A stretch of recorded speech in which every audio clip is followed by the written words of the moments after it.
Benvenuti a una puntata veramente speciale dei Mutorial. Di solito sono qui da solo nello studio Tappeti Sonori di Ivano Conti, ma questa volta invece si tratta di una intervista, chiamiamola chiacchierata, ma qui con me c'è niente po' di meno che Sergio Arturo Calonego, un nome importante e lunghissimo per indicare un artista incontrato in una maniera particolare, abbastanza casuale potremmo dire anche, ma soprattutto grazie al fatto che, lo introduco un attimo io, lui è, come dire, è salito in qualche modo alla ribalta, imbracciando quello stesso strumento acustico che imbraccio anche io, che è una chitarra Martin di 18 o di 28 che sia, ma è una Martin Dreadnought.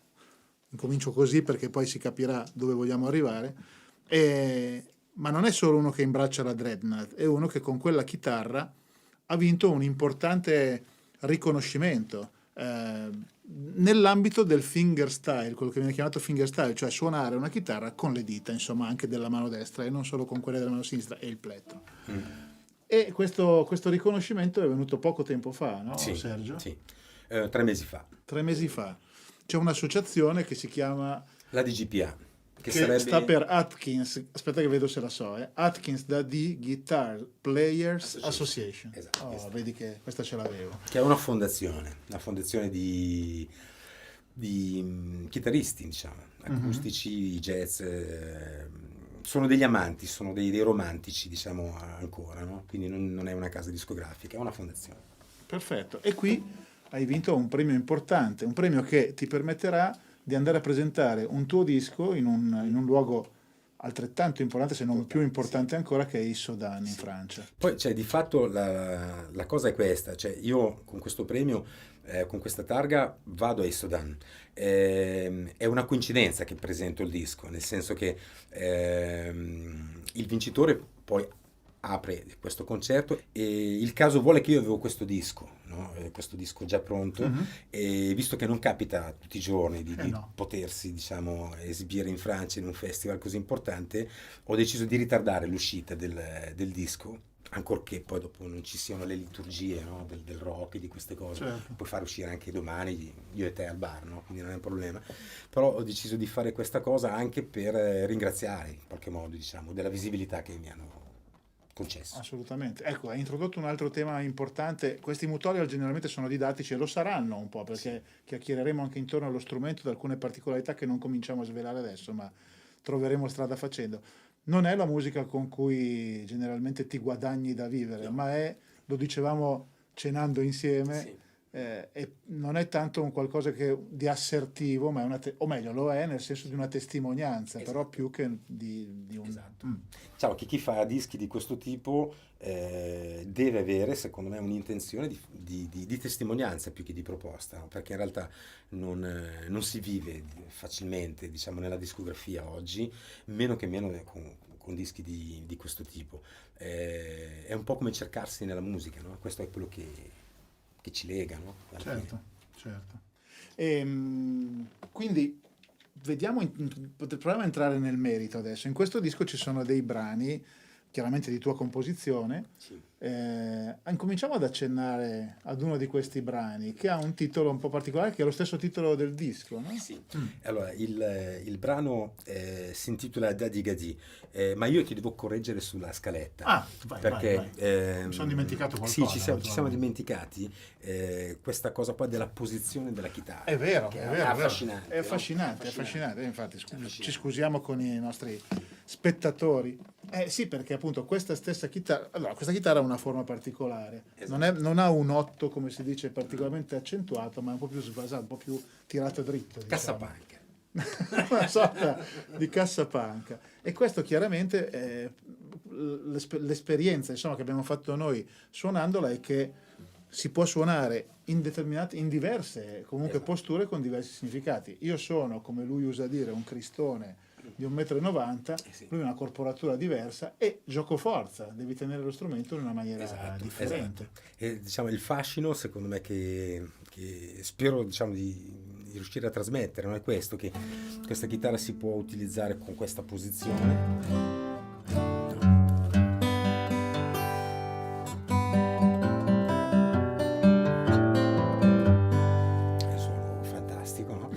invece ti puoi cercare tu una posizione differente, e quindi tu puoi, come nel mio caso, no, trovarti più a tuo agio.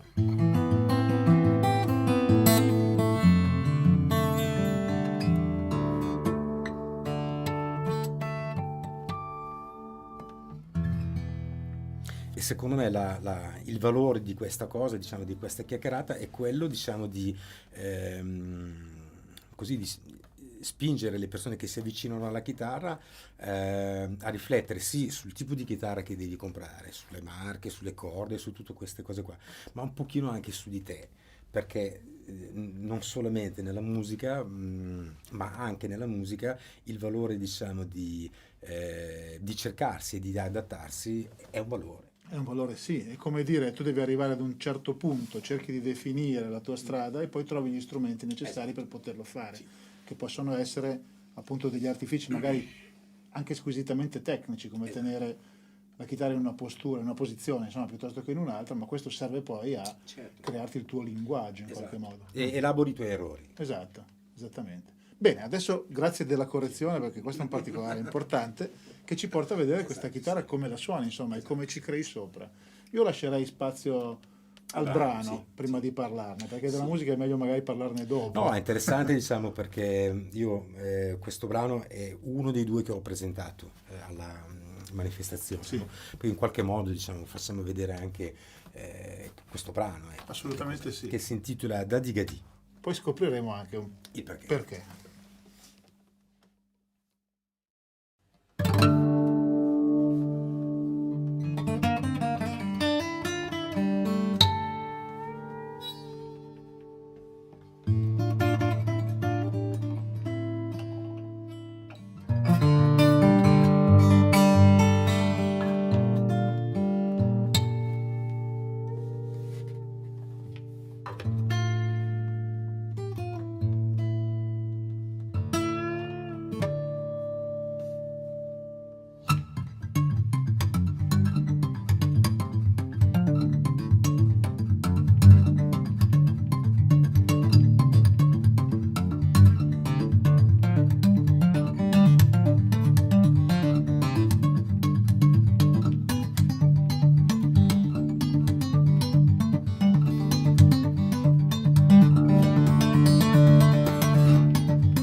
Innanzitutto una precisazione per non v'è trucco, non v'è inganno. Questo brano è suonato così come lo vedete adesso ripreso, non ci sono cavi, non c'è niente, c'è una chitarra acustica e c'è un microfono davanti. Bella come cosa. Punto.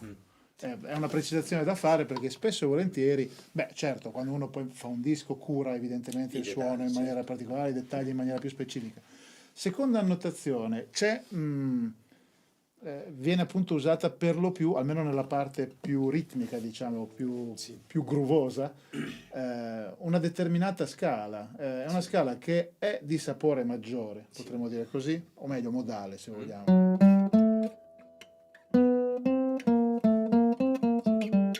È questa, quindi una scala sostanzialmente di Re maggiore, ma con il sesto grado abbassato, non con la sensibile ma col settimo grado anche abbassato, ma ancora in più con questa particolarità che ci porta un po' verso il Medio Oriente in qualche modo, che è la seconda abbassata.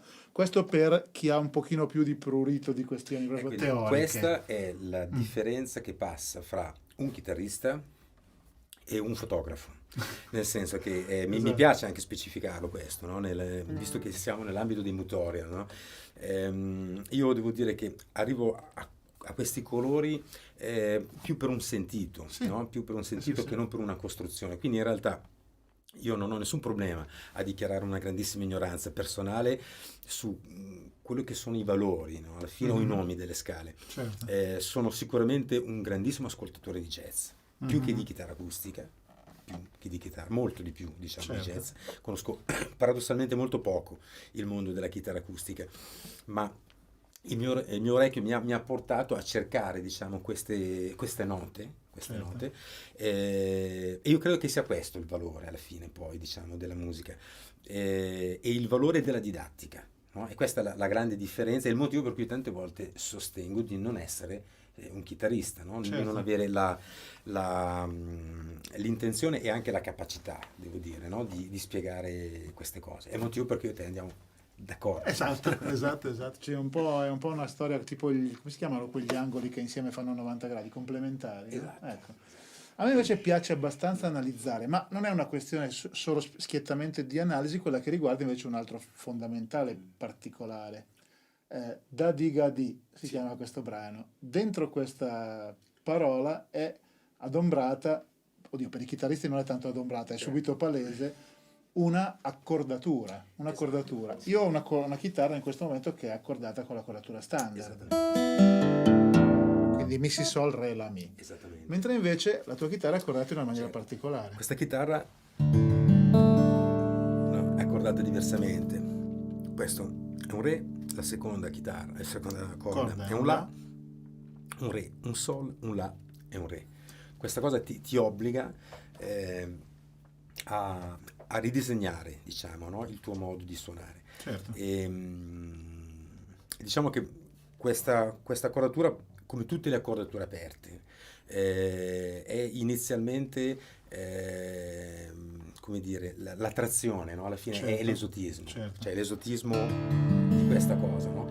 E come tutte le accordature aperte può essere una via, può essere un facilitatore, no? In qualche modo però può anche diventare altro, no? Può anche essere che tu ci studi su questa accordatura e ti possa venire la fantasia, come è venuto, diciamo, a me, di annullarla e di fare in modo che anziché inseguire l'esotismo dell'accordatura, tu possa ricercare la melodia che hai in testa, che è il secondo brano che poi io vorrei farvi ascoltare. Prima di ascoltare questo secondo brano, solo il mistero va svelato, perché da di ga di, tanto per chiudere il cerchio, le note che tu hai detto, diciamo, nella terminologia italiana, potremmo dire, o meglio, di Guido d'Arezzo, no? Ut, re, mi, fa, sol all'inizio, vabbè, non stiamo a fare troppa storia. In inglese si indicano, nel siglato cosiddetto siglato anglosassone, che peraltro è proprio sassone perché viene dai tempi di Bach, si indicano con delle lettere, quindi D corrisponde a Re, o meglio, partiamo dalla A che è il La, e poi si va A, B, C, D, E, F, G fino al Sol, quindi La è A, Si è B, C è Do, D è Re e così via.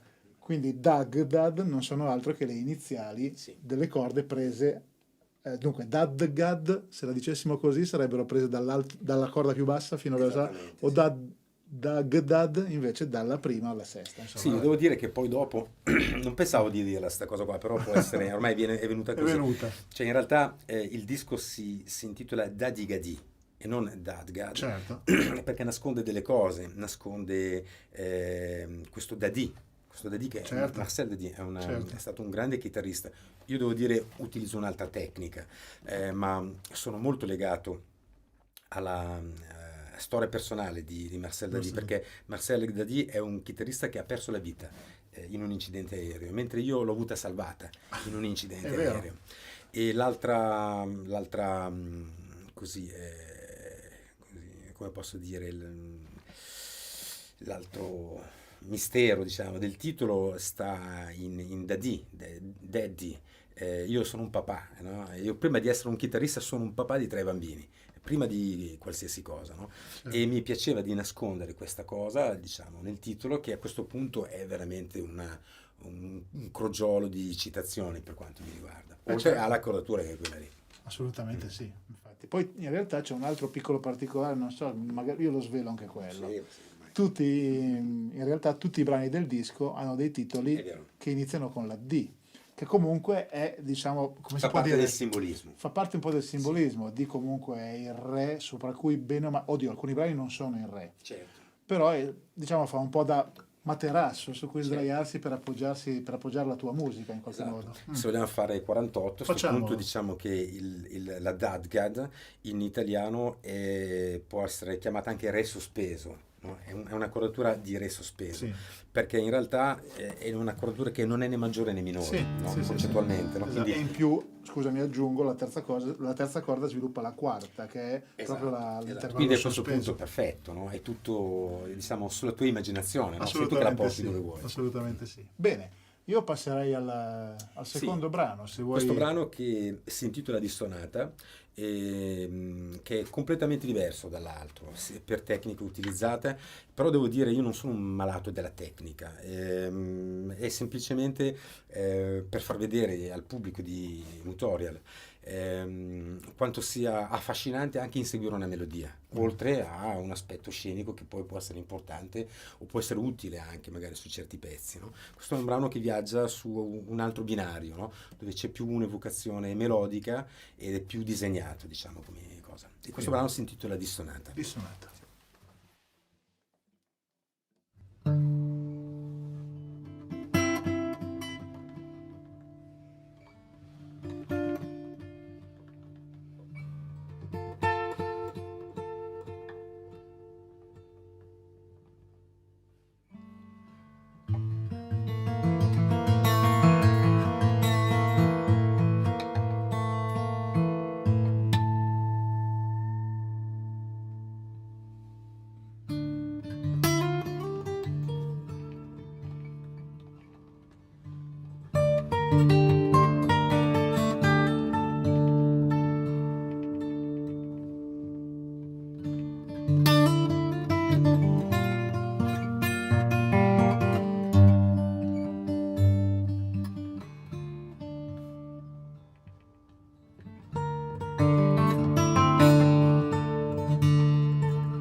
ci hai esemplificato con 2 brani appunto tratti da questo CD da Diga-Dee, che si può trattare lo stesso strumento, la stessa accordatura, perché non è cambiato niente appunto nell'accordatura che hai usato, con 2, potremmo dire, tentativi di poesia completamente diversi. Sì. Dove per poesia intendo, scusate questa piccola divagazione filosofica, ma quello che i greci intendevano con poesia, cioè il verbo poieo, fare, prendere una materia e in qualche maniera trasformarla. No? Esatto. Questo è quello che caratterizza, direi, la tua... Dove, sai che cosa? Dove, ma non tutti la pensiamo così oggi, diciamo quelli che suonano la chitarra, dove la tecnica, che sia quella un po' più classica o che sia quella un po' più all'avanguardia, quella un po' più moderna o spettacolare, siano prese per quelle che sono, quindi come ingredienti, no? Quindi dove il problema non è di avere un'impostazione classica o di essere un modernista o altro, è di utilizzare quello che ti serve per fotografare, diciamo, il tuo brano. Poi è ovvio che tanto più il tuo bagaglio è esteso, diciamo, quanto più tecnica tu hai, puoi scegliere di più, diciamo, mettiamola così, no? Dico questo perché c'è questa diatriba, no, oggi fra quelli che dicono la chitarra si deve suonare così, la chitarra si deve suonare in un altro modo. Io ho la fortuna di non essere un chitarrista, ma di essere un cantautore, tutto sommato, no? Certo. Io ho l'intenzione comunque differente. Beh, cantautore, fra l'altro, non, se mi posso permettere di fare l'ennesima osservazione, la vicenda appunto cantautorale è passata attraverso un altro riconoscimento di valore, perché la targa nel 2014 sì, è vero. Mogol ti diede appunto un premio proprio per la tua attività cantautorale. Come autore e compositore. Come autore e compositore. Su un brano che non eseguo oggi, ma che è di chitarra acustica, con un testo, ed è stata la mia fortuna probabilmente, perché il fatto di non sentirmi chitarrista mi permette, diciamo, così di non prestare particolare attenzione alla forma. Io uso la forma che mi piace e lascio i giudizi alle altre persone, capito? A me interessa comunque raccontare una storia, ecco. Concettualmente io resto un cantautore che ha una buona tecnica di chitarra acustica. Benissimo, a questo punto dobbiamo fare così, stiamo arrivando verso la conclusione, dunque è durata un po' di più questa puntata evidentemente delle altre, bello, anche perché siamo qui in 2, insomma c'è un artista da intervistare, con cui chiacchierare, una persona interessante, insomma, per scoprire un po' il suo mondo. E allora questo mondo può passare appunto, questo mondo e questo strumento può essere variegato, cioè si può su una chitarra di questo tipo, con una certa accordatura, rischiare anche cose diversissime, direi. Esattamente, è una cosa alla quale tengo molto da spiegare, cioè raccontare. Sì. Allora, nel momento in cui ti appassioni, e quello che sto dicendo non è una regola, no? Vale per me, no? Può valere per chiunque e per altre persone può essere il contrario, però io ho trovato affascinante studiare questa accordatura e cercare di addomesticarla fino a farla diventare non più un'accordatura alternativa, ma banalmente un'accordatura. Semplicemente, cioè, sono comunque 6 corde e non è tanto diverso suonarla accordata così o altro, l'importante sono le idee e, diciamo, l'intenzione, no? Io adesso faccio un piccolo sketch per far vedere come l'esotismo, diciamo, di questa accordatura può essere addomesticato e puoi passare da un blues a un brano un po' più classico senza porti tanti, diciamo, problemi. Però la base di questo deve essere lo studio, che tu devi diciamo, importi di adattarti a questa cosa qua. Per esempio è bello fare vedere, perché io vengo dal blues, no? In qualche modo, anche se la ritmica non è quella originale, si può fare questa cosa qua.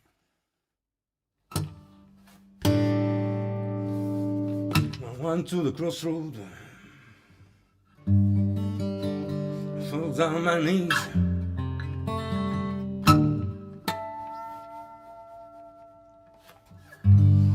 One to the crossroad, falls on my knees.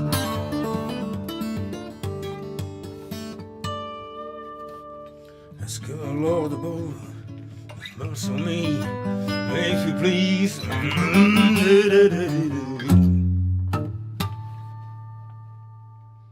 Standing on the crossroad while I try to flag a ride.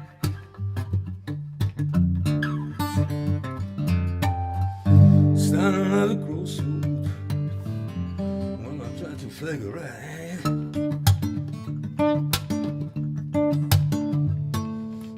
Standing on the crossroad, I believe her. I believe her. I believe her.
Per dire.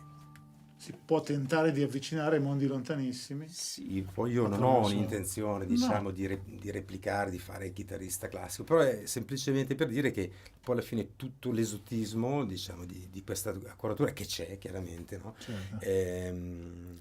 Può rimanere tale, se ti piace, oppure lo puoi approfondire, non lo puoi guardare in faccia e chiedere qualche cosa di più, insomma, in termini di studio, in termini di capire un pochino questa cosa qua, ed è bello, onestamente. E questo non vale per la Dadgad, questo vale, diciamo, sugli No, strumenti. vale su tutto e secondo me caratterizza anche il fatto di, appunto, anche qui senza volersi schierare con Tizio, o con Caio o con Sempronio, ma anche a me affascinano di più i chitarristi che prendono, diciamo, la materia che hanno fra le mani, sia un'accordatura, sia una particolare tecnica, sia il plettro o le dita o quello che è, e lo adoperino per delle idee musicali Per che delle idee, hanno sì. in mente, perché spesso e volentieri si trova tanto fuoco, c'è tanta discussione anche su tapping, non tapping, Sì. percussivo, non percussivo. A me piace sia il tapping se usato in un certo modo Certo. che il non tapping se usato in un certo modo, ma può anche non piacermi diversamente, no? Usato diversamente. Perché anche tu vieni dalla canzone d'autore, vieni diciamo, dalla musica un po' più in generale, e lì contano le canzoni, no? Sì. Non è che qua è tanto diverso. Certo. Certo, conta la melodia, alla fine la melodia, l'armonia, insomma gli elementi musicali che uno mette in gioco per una composizione. Va bene, siamo arrivati verso la fine della nostra chiacchierata, ma vogliamo concludere con un piccolo omaggio e anche una dedica, via, perché no? Proprio per far incontrare questi due mondi. Sergio suonerà con la chitarra accordata come abbiamo spiegato finora, io ho una chitarra accordata standard, magari userò anche il plettro e non esattamente le dita, insomma, della mano destra. Ma questo poco conta perché vogliamo appunto fare un gioco finale, Sì, chiamiamolo esatto. così. Che non abbiamo preparato. Che non abbiamo preparato assolutamente, non è uno scherzo. L'abbiamo imparato una volta prima, nel senso, Ma neanche, una, mezza non volta. si dice. E chiudiamo appunto con questo brano. Però Che dobbiamo forse dedicarlo, no? dobbiamo dedicarlo. Innanzitutto è una delle canzoni di cui sono state fatte più cover in assoluto. Ci sono nomi Esatto. di altissimo livello e anche chiunque, insomma, è un brano semplice ma che ha segnato la storia della musica, insomma, moderna. Un brano di Bob Dylan che ci lega, sì, All Along the Watchtower, e che ci lega anche ad un terzo elemento a cui dedichiamo, che è Paolo Vites, nostro caro amico comune, a cui dedichiamo questa canzone finale. Ringraziamo tutti per la pazienza Grazie. e insomma ringrazio io Sergio per essere stato con noi e aver arricchito davvero questa puntata speciale, fuori serie in tutti i sensi, dei Mutorial. Non ha un numero, è una puntata fuori serie. E quindi grazie Sergio. No, grazie a te e grazie a voi. Vai.